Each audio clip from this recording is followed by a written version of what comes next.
we are going to graph the secant and cosecant functions. Now, remember that cosecant is 1 over sine. So as you can see here, we do have the sine graph shown. And to figure out how we're going to graph cosecant, we're just going to take the reciprocal of all of the key points.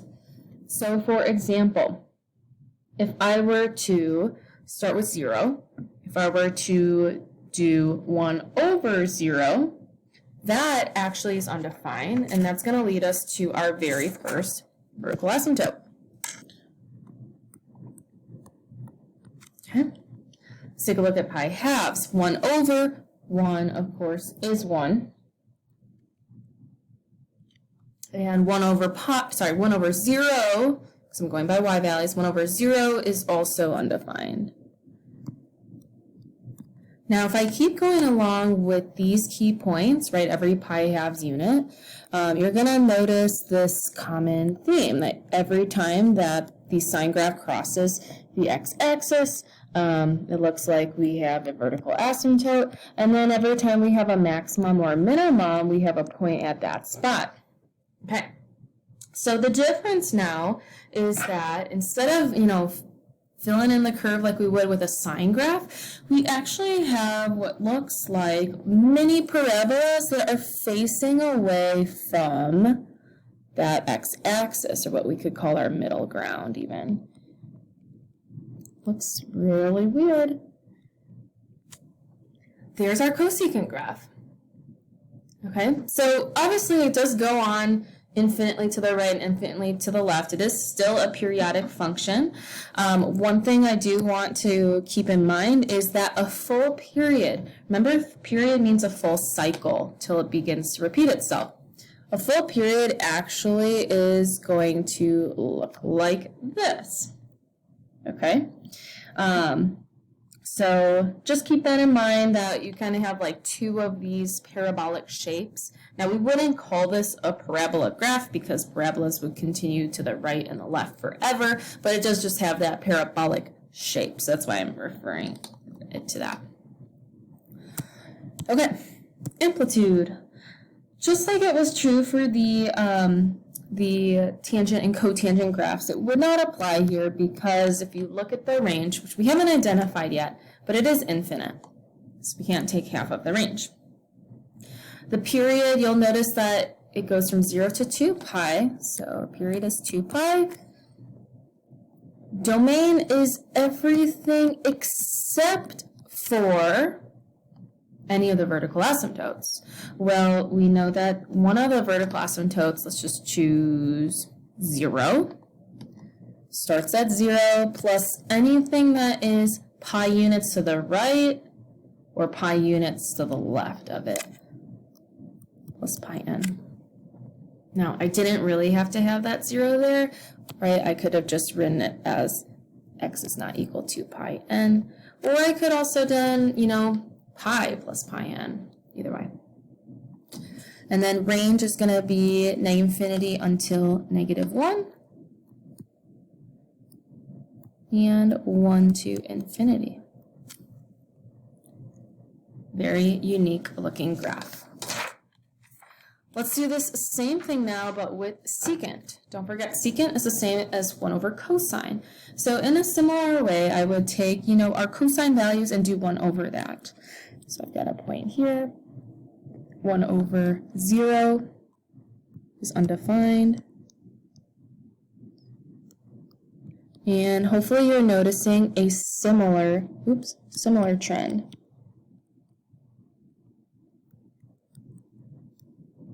Okay. The difference now is that these parabolic shapes are just slightly shifted over. Okay, and again, it is periodic. Now, all of this information is going to be practically the same for similar reasons. Again, just to highlight one full period. Remember that a full period is how long it takes before it starts repeating itself. So here I'm just highlighting a period of the graph. If I wanted to, I could have also shown the period like this, so it's more obvious that the period is 2 pi, right? Either way, it is basically showing the same thing. Okay, so one big thing that does change with our secant graph is our domain. Similar to last time, it is all real numbers, except now our vertical asymptotes are occurring at different locations. Now, let's just say I start at pi halves plus everything that's pi units away from pi halves in both directions. So plus pi n. Again, where n is an integer, so if I had -1 for pi, that would take me to negative pi halves. If I had -2 for n, I would get to -3 pi halves. And then our range is the same.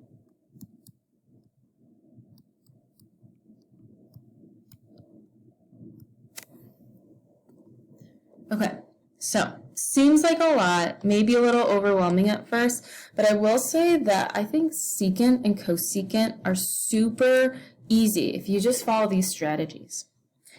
I would recommend finding all of that information that we just identified and plot the key points just as if it were a sine or cosine equation.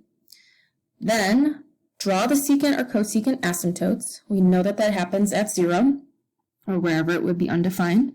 And then fill in the curves.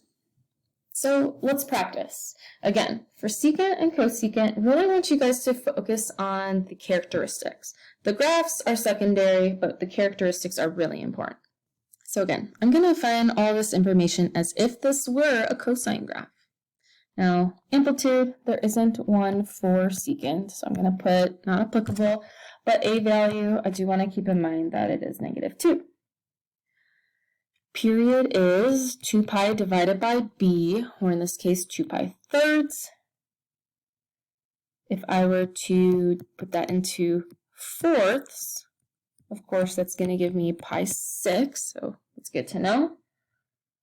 It does look like we have a vertical shift. It does go up 2, so we got that new middle ground to keep in mind. And then if I think about kind of where that starting x or that horizontal shift is, it's going to actually just be at 0. Okay, so again, this is the information you really want to be able to do on your own.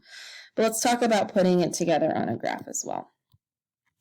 So once you've got your intervals and your axes kind of labeled, remember, I'm going to treat this as if it were a cosine graph. Okay, so I know we've got that vertical shift up to, so I can kind of think of this as being our new middle ground. And I know for cosine, it normally starts up wherever the amplitude is, but this time because I've got that -2 a value, I'm actually going to start below, which is going to put me at 0. These points that I'm putting in are temporary, okay? Some of them are going to stay, some of them are going to go. Now, don't forget asymptotes. Anywhere that our graph is going to cross that middle ground, which in this case it was that vertical shift up to, is actually going to be a vertical asymptote because that is going to be an undefined location. And then my remaining points is actually going to be the vertex of that parabolic shape that we were talking about before, and make sure to point that away from each other or away from that middle ground. Voila. All right, let's take a look at this one. Once again, let's start by identifying these characteristics. That is the key point here. So I'd like you guys to go ahead, put me on pause, and see if you can answer these things. And then we'll put it together on a graph. Go ahead. All right, take a second here to see how you did. If there's anything that you have questions on, maybe put a star by it. Remember to ask me in class. But let's go with it. Let's go ahead and put this together on a graph. So I'm going to go ahead and draw two axes and label them using my intervals. All right, so I've gone ahead and labeled my x-axis going by every pi fourths. My y-axis, don't forget that we have that vertical shift of -4, and we're going to be going up 3 and down 3 from -4. So keep -1 into -6. Now, we are starting here at that vertical shift of -pi4, and because this is a cosecant, or 1/sine graph, I am going to start at the middle ground. Okay? Again, I'm plotting points as if this were a sine graph. So I go 1 over, go up, back down to middle ground, I'm going to go back down. Right, just keeping that mindset of this, pretending that this were a sine graph. It does help. Now that I've got all these points, instead of filling it as a sine graph, I'm going to create vertical asymptotes anywhere we have points on that middle ground. And all of the other points, which would have been maximums or minimums, will become the vertices of what looks like our little parabolas.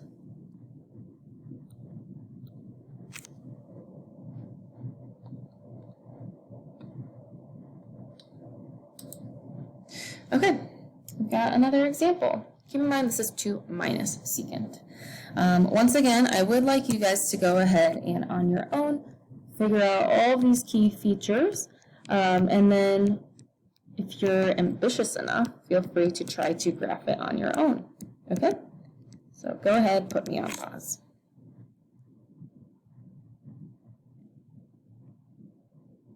All right, go ahead, take a minute and see how you did.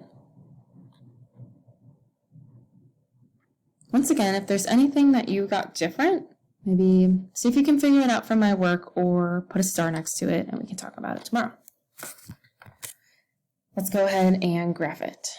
Alrighty, so I've got my intervals by 1/6 on the x-axis. I know that I'm going to be having that middle ground up 2, and I'm going to be going down 1 from it as well as up 1. So hopefully that helps. So remember, I'm going to treat this as if it were a cosine graph. So I would normally be starting above. It would be 1 away from middle ground, but because of the negative, it's reflected. So I'm going to start here. And don't forget that horizontal shift. We are starting at -1/6. Go ahead and create your remaining points.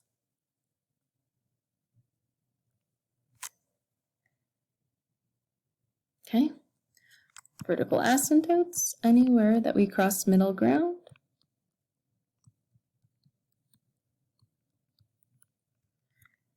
And then anywhere that we had a maximum or a minimum point is now actually a vertex for our mini parabolas.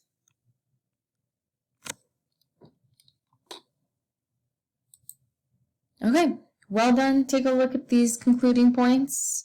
Awesome job on the graphs.